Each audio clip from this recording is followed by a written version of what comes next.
everybody. I am sitting here and I have the honor of chatting with, I'm lucky to be able to call you a friend, my friend Anthony Lolli. So, for those of you who don't know, Anthony is the president of Lolli Brands Entertainment, the co founder of Radical Body Transformations, which is how we became friends and got to meet a couple years ago at the Toronto Pro Show. He's also the best selling author of The Heart of the Deal. And now you're also doing documentary films, which we'll actually touch on in a little bit. Just for a quick background, you've entered numerous competitions. Some of the highlights: you won the 2020 Transformation Worlds Qualifier. In April 2021, you were second place in the fitness model category. June 2021, you took second place in the transformation category, as well as third place in classic physique. That one blows my mind. July 2021, you and your lovely wife, you won first place in the couples category, first place transformation, first place international model. Also, August 2021, you came in second place in the muscle model category. And that was also when you won your pro card. Yeah. Which, yeah, you deserve that smile, my friend. The amount of work you put in. So, just to give people an idea of the amount of work that you have already done, besides those competitions I just mentioned, can you provide me a quick history regarding your fitness journey, more along the lines of the transformation you've done, which I know there are documentaries out about it, but just give us a quick overview, please, Anthony. Well, there was a lot of business and personal success in my life, but I wasn't able to succeed with my weight loss. I had failed so many times, like so many of us. And at one point, I decided to put the fate of my weight loss into professional hands. So I did a documentary which became internationally successful, Fat Lolli to Six Pack Lolli. And in that documentary, I showed what I did to succeed. And one of those things was hire a coach, have him live with me, learn everything about nutrition. And then I tried different modalities, right? Different exercises from, whether it was MMA or marathon running or, doing Spartan races, and then eventually landed on bodybuilding. I had also done CrossFit. And so then I did a mixture of everything until I figured out what recipe worked for me. And then I got bit by the bug, like many of us do. I didn't realize, and I talk about it in that documentary, that I didn't realize there was a whole world out there of us that were looking to showcase our transformation. See, originally I had gotten into this thing wanting to lose weight, but I didn't want to be a Weight Watchers lose weight. I didn't want to hold an oversized pair of pants with my shirt on, which I thought, and then as I lost the weight and then I saw all the loose skin, I was like, I want to erase this thing. I wanted to erase my past and start fresh.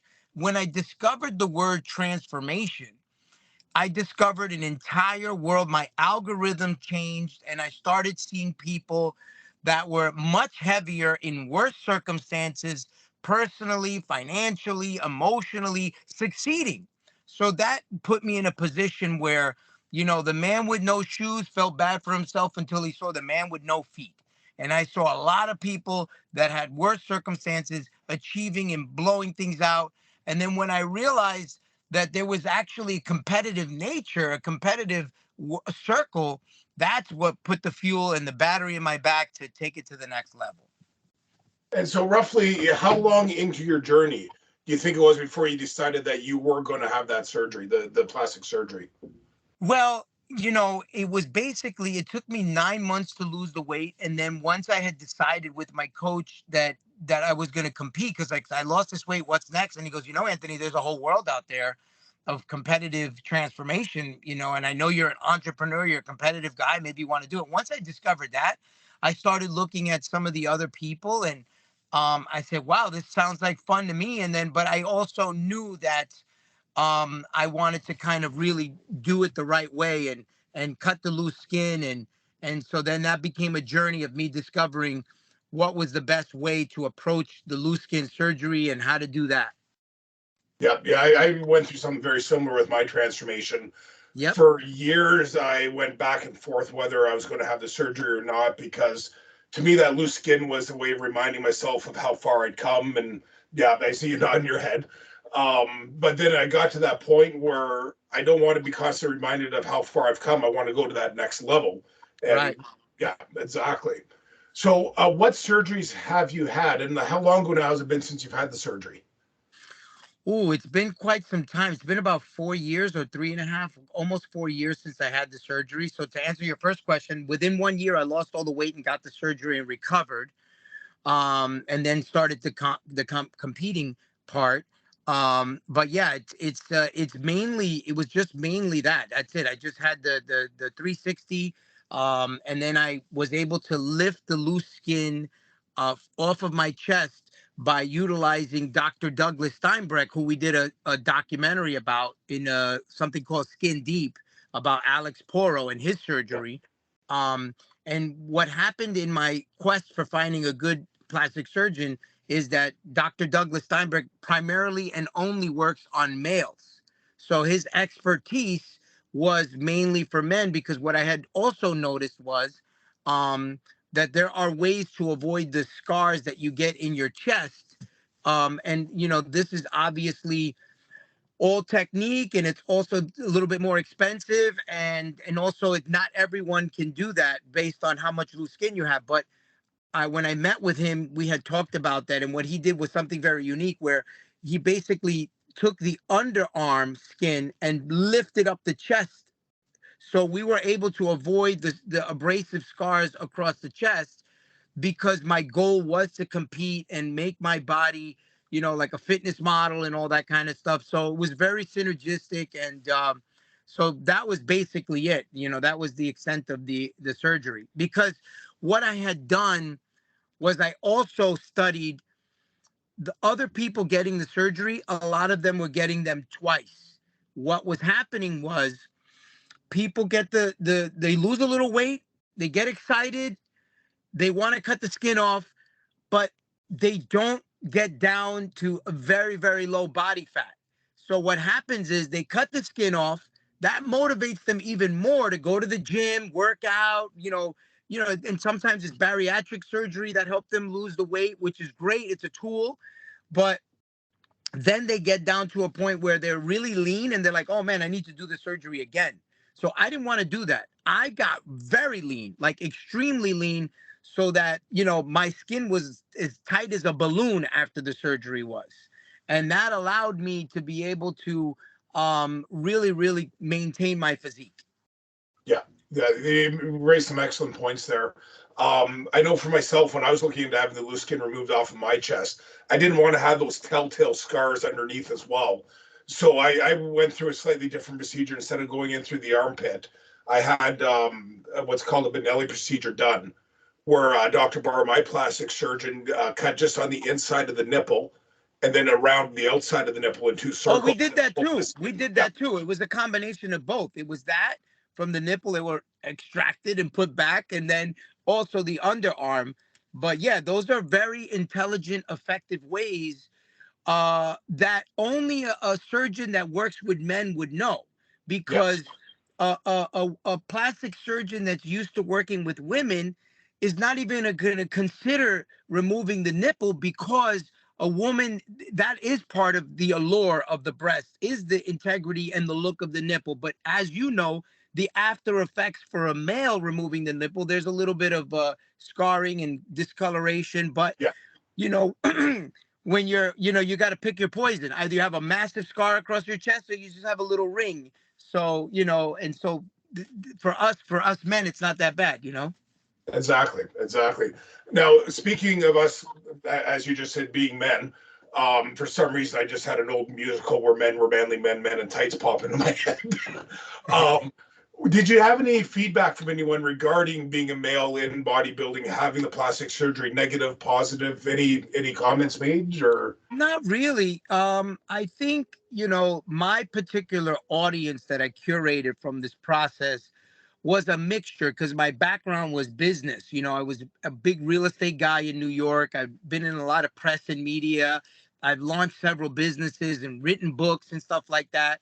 So a lot of the people that resonated with my story were people just like me, successful in all things except their health. And so a lot of the people were looking at me as kind of like a blueprint for what they wanted to also achieve.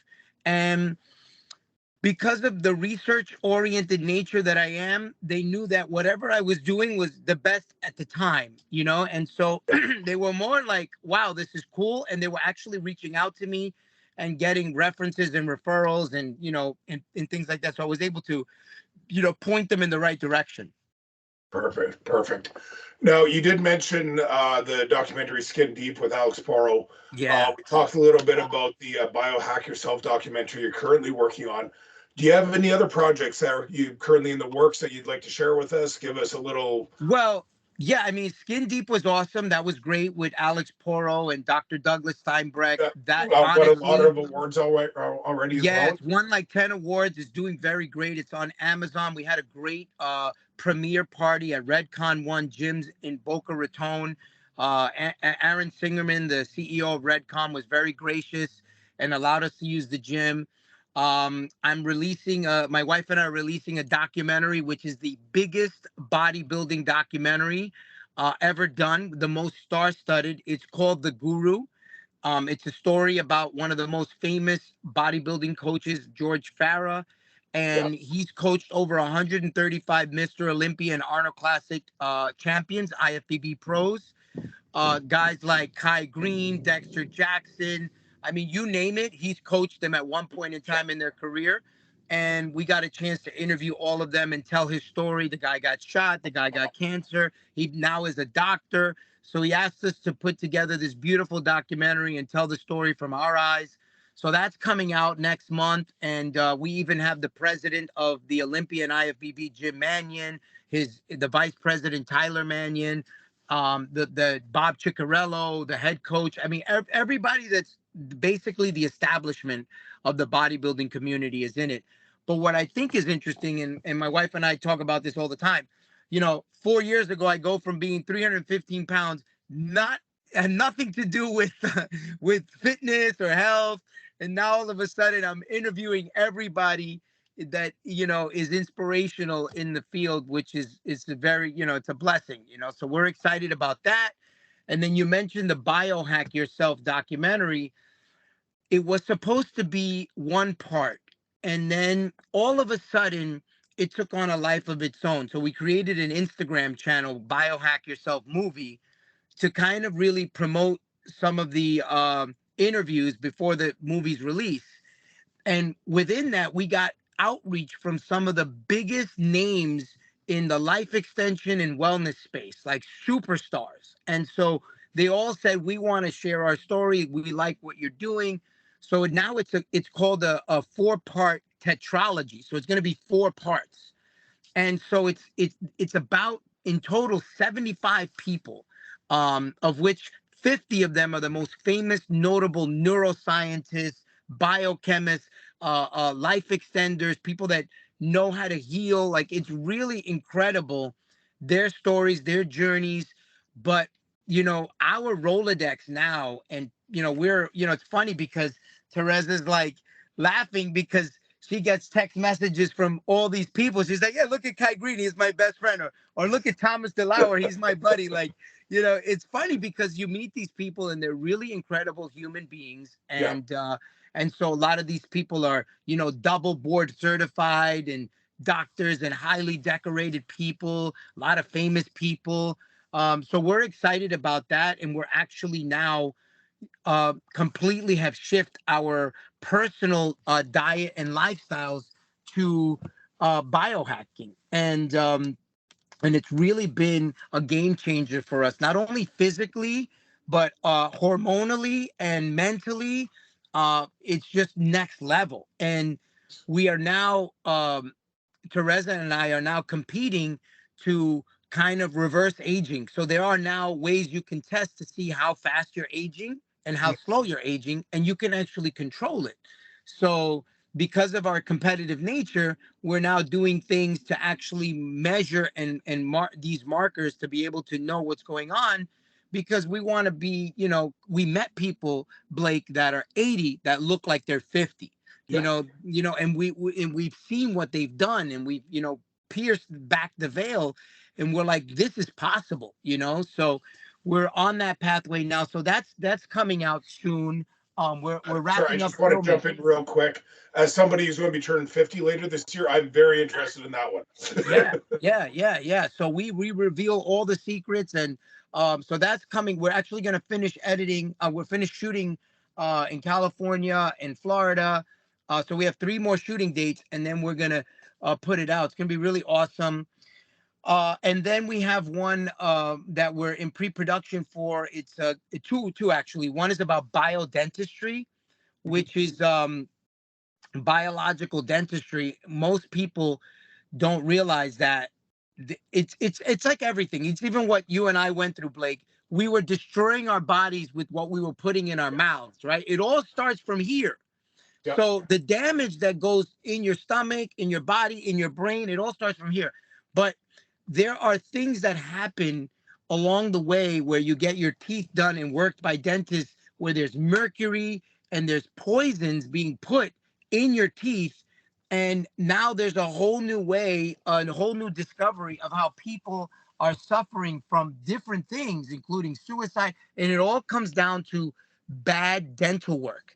It's a consistent poison that's happening. So we're doing a documentary about biodentistry, and we're doing a school documentary about the different ways that parents want to educate their children, from private school to homeschool, and the different mindsets as to why you would want to do this. There's a lot of people like Elon Musk creating their own schools, and there's a lot of mom groups. After COVID, there's the whole schooling has shifted, and as well as the crop of teachers are no longer interested. The good ones are no longer interested in teaching in some of the schools. There's no benefit, and it's also not aligned with their personal and religious beliefs. So we're doing a documentary really just to teach the world all about that, and that's mainly from my wife's perspective, because she's the one that handles all the momming. And so it's going to be very interesting. So that's coming out as well, and a couple other things we're in pre-production for. Perfect. As always, sounds like you're really busy. But Yeah, I just wanted to thank you so much, Anthony, for taking the time to chat with me. I really appreciate it. of It's great course. seeing you again. So again, just thank you. I'm honored to be able to call you a friend, Anthony. Likewise, likewise. Always a pleasure to see you, and hopefully you get to come out to one of these premieres. Sounds great to me. I'll see you soon. Awesome. Thank you, Blake. Bye bye.